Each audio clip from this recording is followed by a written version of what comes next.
This is Time Signatures with Jim Ervin, a podcast and radio program presented by the Capital Area Blues Society in Lansing, Michigan.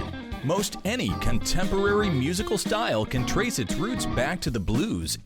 Time Signatures explores the blues and its musical connections with captivating interviews, lively discussions, and news from the world of the blues. You know I'm crying, baby, driving up and down these Michigan roads, yeah. And now, here he is, your host, Jim Ervin. Baby, I'm home. Well, thank you so much, Parker, and welcome to Time Signatures. My guest today on Time Signatures is another incredible member of the blues community, a 2014 inductee to the Chicago Blues Hall of Fame, a well-known blues photographer for some 30 years. She's also a DJ with tons of interviews in her own right of blues musicians.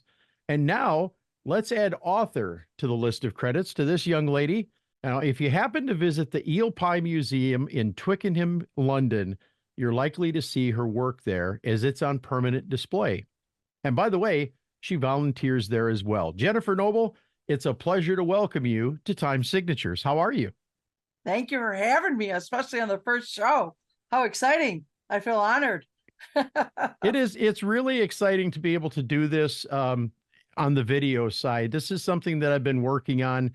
We're in our second season, and it was just about a year ago that we started recording the very first episode. So Yeah. it's kind of exciting to see where we've come and where we're going, because there's a lot more stuff we're going to be doing. We're going to be doing a lot of mobile out in the field, going to different events and blues events. So I'm excited about that. Yeah. Go on. There's a ton to discuss here with you today, Jennifer. So tell me about your baptism into the blues. Where did it all begin for you? Well, yeah, this is something I talk about in the book because my publisher said, you got to tell them all about you. And I went, oh, no, because it goes back so long. What happened is I just happened to live in the same town as Muddy Waters because he left Chicago. He moved out to the western suburbs, in the same western suburbs that I lived in. And so the very first live blues I saw, Muddy Waters we used to have a festival called Powwow Days, but now they call it the Taste of Westmont. And Muddy had a 1 amp and a guitar, and it was like 2 blocks from his house. And it was held on a small baseball field back then next to the library. And he just started playing. And the blues, and his music struck me like lightning. I was like, wow, this is the greatest music I've ever heard. And I was talking about 15, 16 in the mid 70s there. And I never looked back. I just tried to go wherever I could to find it. Luckily, he played everywhere all the time around me, outdoors. And then when I worked in the city, he played out. They used to have blues acts all over outdoors during the lunchtime hour in Chicago. Okay. So I was lucky enough to see all these old guys, all the legends. And I mean, I just, wherever I could go, find them, I'd go. But I would say some of the artists that I saw the most were probably Lonnie Brooks and Coco Taylor, because they were just really hardworking artists. But, Chicago is the best place, in my opinion, in the world to be for blues. You can't get any better, it's so alive. Right. And, but what happened is I never took pictures back then. I was just a kid having fun. So fast forward to the mid 90s, I was really upset that I had no photos of Muddy Waters, considering all the times I've seen him live, So I decided that I was going to take my camera and go out and photograph as many legends as I could. Like, Okay. I didn't. I'm going to stop you right there, because you're jumping ahead, and Okay, I sorry. want to. No, you're fine. We're having a good time. That's all right. I wanted to ask you, as you were growing up, what kind of favorite songs did you have? I mean, you talk about the blues, but do you have any favorites? Well, my dad used to play some B.B. King, Rolling Stones, Beatles. It was kind of my dad's music. My mom was more into show tunes. I would say it was my friends too. But like you said, when you have Muddy Waters in your backyard, you got the blues. You got the blues. Yeah, absolutely. And he was a hardworking guy. He had a lot of kids to feed, a lot of mouths to feed. And, and so it wasn't difficult to find the blues and keep it around. So yeah, when I was little, my dad he just played records, but not a lot of blues, but some. But Okay. I would say it So just kind of did you ever pick up an instrument yourself? Well, I wanted to play the flute. My mother said, "No, your dad's got an old clarinet.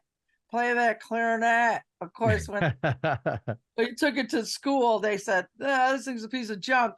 You got to buy her another one." And I was still kind of crushed because I never really want to play the clarinet. And I played it from 5th grade to sophomore year, but Okay. I wasn't that interested in it. I think if I could play something really well, I'd like to play harmonica. I'm a big harmonica fan. So Okay. if I could choose to play something today. And I always wanted to learn piano. I always wanted piano lessons. I never got those. So I'm just take pictures of artists. I don't Nothing play. wrong with that. Jennifer, So, your body of work as a photographer is well known. How did you come to get involved with it initially, and where did you go from there? well, let's go back to that story about Sure. never taking a picture of Muddy Waters. And I was really upset about that, considering how many legends I saw over and over again, from Junior Wells to Willie Dixon to, I just wish I had a camera back then. I never did get to know Howlin' Wolf. He kind of died the year I got into blues. And he's a favorite of mine, Howlin' Wolf. Some guy I wish if I could see someone live, it would be probably Howlin' Wolf. From Chicago blues. But Sure.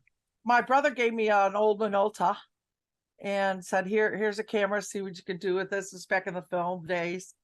And I just went out, and the first act I photographed was Junior Wells at the Aurora Blues Fest. And a few months later, he got sick and he never performed again.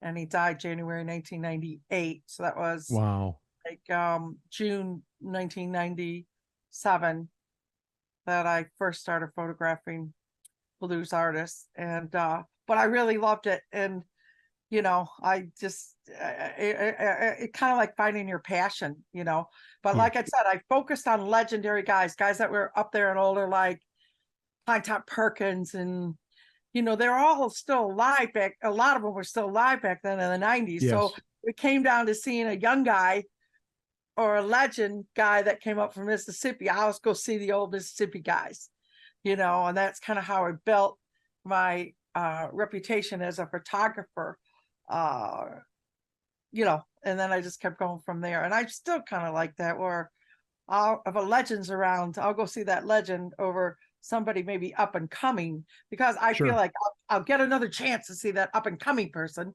but I might not get another chance. Like, for example, I can't remember his name now. A guy that I was deciding whether to go see Ronnie Baker Brooks or this old legend guy. What's his name? I can't think of it. And I went to see Ronnie Baker Brooks, and that guy died that week. I was like, oh man, because I went to see the young Ronnie Baker Brooks, who's fantastic, but I missed photographing the guy. I'll think of his name anyway. And so so I'm still kind of like that. I'll go and say, and my blues has changed for me. Like I grew up with all the guys from Mississippi, but they're not many left. Right. Blues, as I know it, traditional Chicago blues is not. It's still, there's still blues out there, good blues in Chicago, but those guys that I grew up with, they're all gone. So it's an adjustment for me now. When I come back to Chicago, which, by the way, I'm working on moving back to Chicago. Okay. It's a lot of logistics. I just bought a place when I was home in December. So we're coming back because I miss the blues. I miss the blues in Chicago. And then in Chicago, probably just like you have in Lansing, we have a strong community there. It's a community. It's a blues community. Yes. And I'm also director of photography for Chicago Blues Guide. And we started that Linda Kane, my editor, and I started in 2008. And since 2008, we've been promoting blues in Chicago, artists coming through Chicago, Very cool. So, and then I used to supply pretty much all the photos, but she's grown. She has other photographers now. Yeah, it's still recognized by the mayor's office as a place to turn to find blues if you're coming to Chicago, which is pretty What a cool. wonderful resource. I have to ask you about your book, 50 Women in the Blues. Okay. Mhm. This is an amazing historic retrospective on some of the biggest names in the blues. And they aren't men, are they? Talk about that for a minute. Well, what happened is there's a London publisher here that was in Twickenham here. She called me into her office and we should do something with your photos because they're really cool and amazing and I like them. And so when I went to her office, she says, well, what kind of book should we do? I'm like, because it wasn't never in my realm of thought that I would do a book. I never said to myself, I want to do a book. But she said, I said, I don't know, Chicago blues. I'm from Chicago, and she goes, well, what about women in blues? And because she's a big supporter of women in arts and Sure. has a lot of books. And I said, okay, well, we looked it up, we Googled, and there was no book out there about contemporary women in blues. There's no book put together with just women blues, women now out there singing the blues. She goes, how about that? And I said, well, okay, because I'm a supporter of women. I always think women need, there's not enough women in the blues and Right. They could always use more support, which is kind of, in a lot of things, not enough women. Okay. So then I had the thought that, well, how am I going to do this? Because it had to be my photographs, you see. It was supposed to be about my photographs. Yes, So yes. there's a whole bunch of women that I wanted to put in my book, but I hadn't photographed them. But I still kind of asked them, I still asked these women, some women, and I got photographs from a couple photographs in there because I didn't think mine were good enough. Just a couple. I asked other photographers like Joseph Rosen, who's I hope I'm pronouncing his last name right, Rosen. And there's a photograph in there from Laura Carboni. Everyone knows her. Yeah. Sure. But anyway, and one of my goals of the book was to be as diverse as I could, because it's easy to just put all women singers in there. But I'm like, no, I got to have diversity. And I tried as hard as I could, but I didn't get a drummer. I wanted a drummer, Cheryl Youngblood, whose t-shirt I'm wearing today. Sure. She's hot as a pistol on the Chicago blues scene and starting to travel the world. She just got back from Mumbai, India. She got back to me just a little bit too late, and I'm like, oh, I wanted you in my book so bad, but you didn't get back to me by the time we went to press. And also, my book was only supposed to be 200 pages, and it's 240. And I'm like, well, because it says 50 women in the blues. And I'm like, who's going to count? Can we just have some more? Nobody cares how many we have. She goes, no, Jen. She goes, you wanted this book in color because you wanted black and white. I'm like, yeah, I wouldn't have done it black and white. She goes, it's expensive. Quit adding women. She's like, gotta cut it off.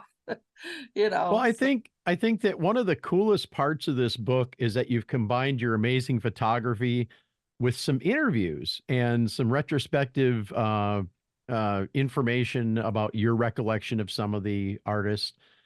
And it really sets your book apart, doesn't it? Well, that's the thing. See, I just sent out like a questionnaire, a guideline questionnaire, but I clearly stated you don't have to follow this at all. You could write your own story. And so that's what makes it unique. It's not me writing a book. It's all these women in their own words telling their story about their journey through the blues, which is cool. Which kind of makes it timeless because women, because say you're thinking about singing the blues and you're not sure, or any genre of music, doesn't even matter. Sure. Well, there's so many different perspectives and points of view from coming from all these different women that, and it doesn't even matter if you're even a man, you know, because it's how they got into the blues. So I think it's could be very inspirational to a lot of people. And even if people are in the blues singing, maybe they would be inspired to keep going after reading these women's journeys, don't you think? Absolutely. Yeah. And when you look at the blues, primarily you hear about the men. You don't hear as much about Sister Rosetta Tharpe and some of the other big names, unless you talk to one of the big blues guys and they talk about these women that were so intricately involved. But I wanted to ask you, what led you to dedicate 50 Women in the Blues to Coco Taylor?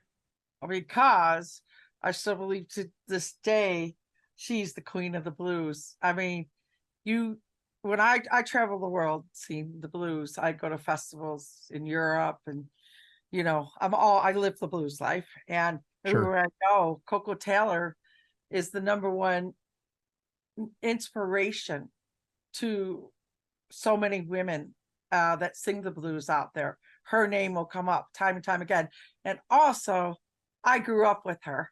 I mean, I saw Coco Taylor from, you know, the late 70s till the day she died. She was the woman that I saw the most. So it's hard for me, like all other women, I kind of, you know, want to hear them sing Coco Taylor like it, but very few can do it because she sings she used to sing from the gut, as what's her name, Bonnie Lee, Delmark recording.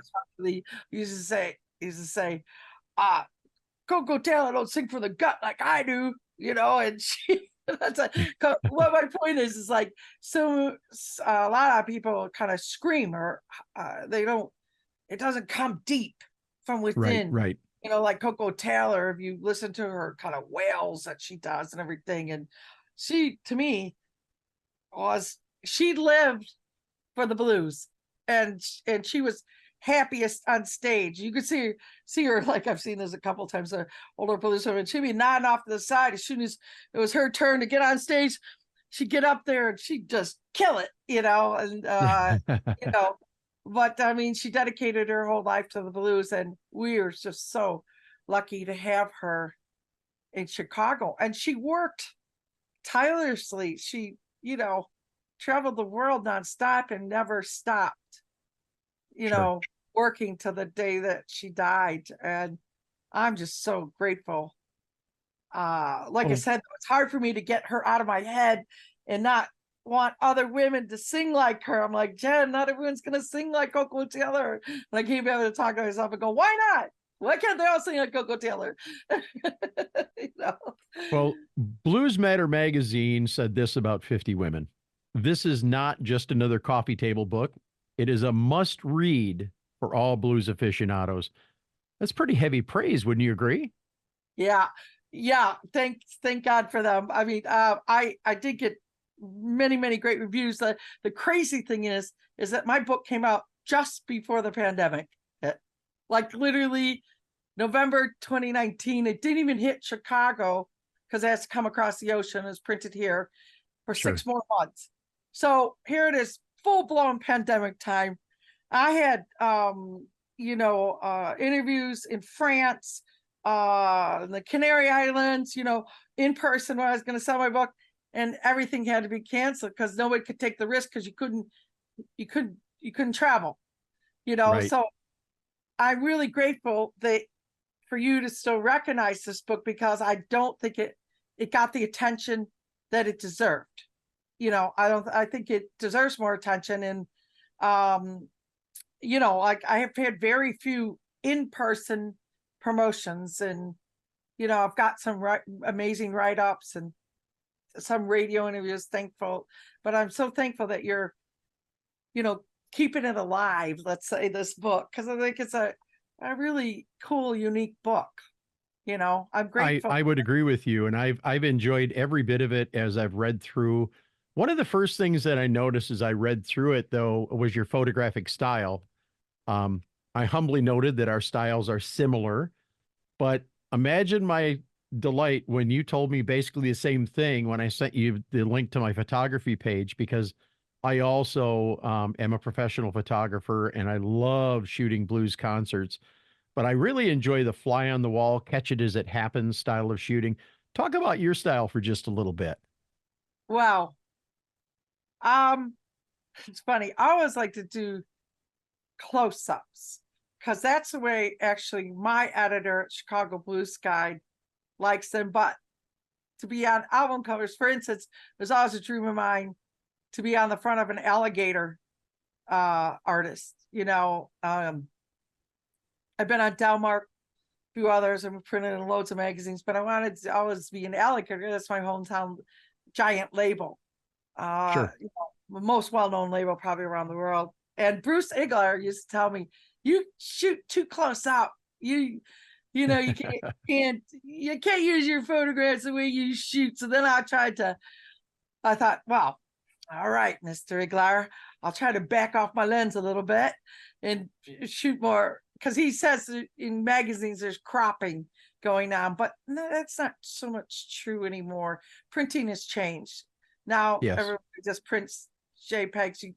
It's the printing industry has changed, dramatically. There's no more of this 4-color stuff, CMYK, like there used to be. So I try to back off my lens and incorporate more background, but and I always try to kind of shoot with a non-noisy background, because if you go to get printed for records or CDs, the producer or who's ever in charge will want a non-noisy background, unless I got some sort of a theme going, Sure. with that. But if they, because I'm on these lists, to email my photos and see what I got. I've done it for like 20 years for Bruce Hickler for Alligator. He's only chose one publicity photo, and that was he's never chose a cover or I don't think in any of his CDs, but he chose a photo of mine of Curtis Salgado. And you know what? Curtis Salgado liked the photo so much that he asked me if I could upload that photo to his Wikipedia page. Oh, wow. I didn't really know what I go, how do you do that? So he's got my photo on his Wikipedia page, which is pretty cool because I'm a super fan of Curtis Salgado. Sure. I tend to like more like the soul blues or I'm not like so much of a guitar shredder fan, like the rock blues, which is hugely popular right now. I feel like there's not enough soul blues out there. So whenever I hear any or somebody's like sing it, like I love Johnny Rawls and Billy Price, and I'm always looking for soul blues, but feel it's hard to find. I think in South Side of Chicago, I think there's more, but I don't really know where, and I don't want to venture by myself and get lost. Chicago could be, at night sometimes. Yeah. You don't want to end up in the wrong neighborhood. It's a rough and tumble city, but one I love. So, but anyway, but anyway, what's nice about this book is you can open it to any page and just start reading about any artist. You don't have to read it from cover to cover, back to front. But I also want to give a shout out. I kind of took some notes here that some of the women that have been nominated year after year since I wrote this book, so many women in my book have been nominated for Blues Music Awards. So I just want to give a shout out, like to some of them, like in the soul women's category, Kat Riggins, who from Florida, Terry O'Dobby, who's from San Francisco, Oakland area. Okay. She's nominated. Thornetta Davis, right? Thornetta Davis, your girl up there. Poster's right there. I got two of them. I got one here and one there. Yep. Love her. And then Larkin Poe, who were kind of one of the younger ones. They just won a Grammy. And then Ruthie Foster, who's nominated for Contemporary Blues Album. And then traditional female blues artists, Dina Greenleaf and Teeny Tucker. And then instrumentalist vocals, Dina Greenleaf, Ruthie Foster, Shamika Copeland. And Shamika Copeland, I think, is on my cover here. Is she on my cover? No, she's not on my cover. She was going to be on my cover of the book. Jen, look at your book more. Okay. Some of the women that she was originally on the cover, but publisher switched it up.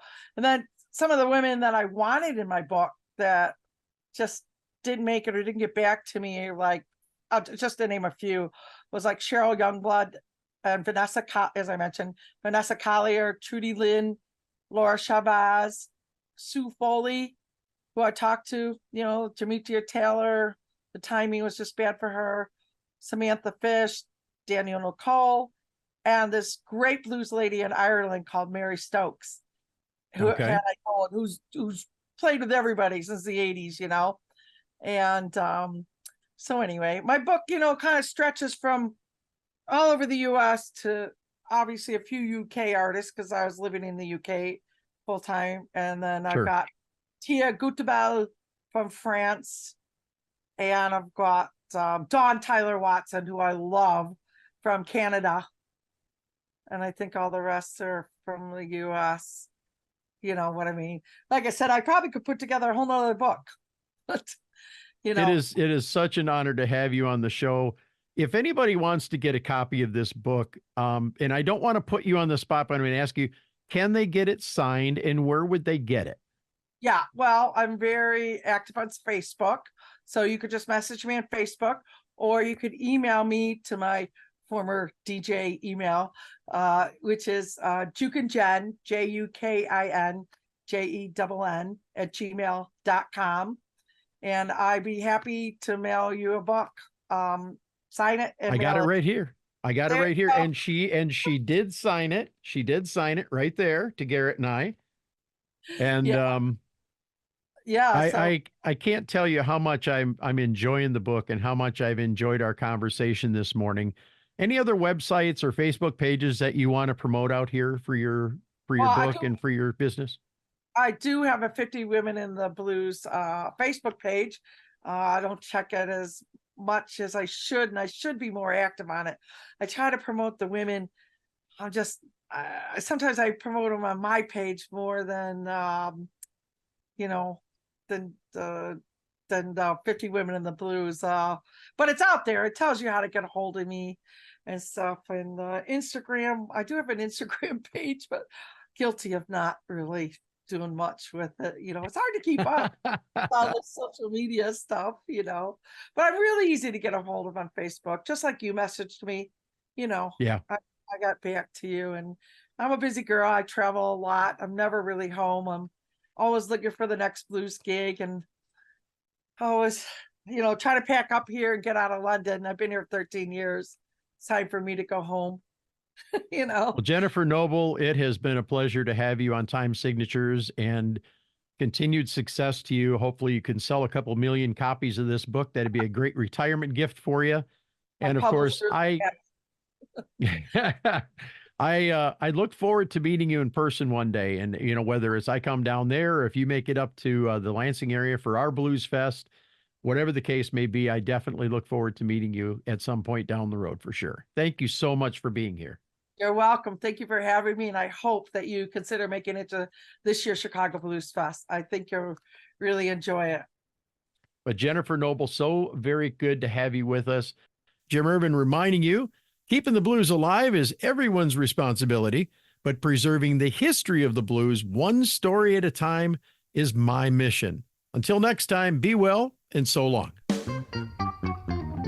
This has been Time Signatures with Jim Ervin, presented by the Capital Area Blues Society in Lansing, Michigan. For more information on cabs, visit capitalareablues.org. You can find this episode and past episodes at lccconnect.org. The Time Signatures theme song, Michigan Roads, is used by permission and was written by Root Doctor, featuring Freddie Cunningham. I'm trying, baby, driving up and down these Michigan roads, yeah.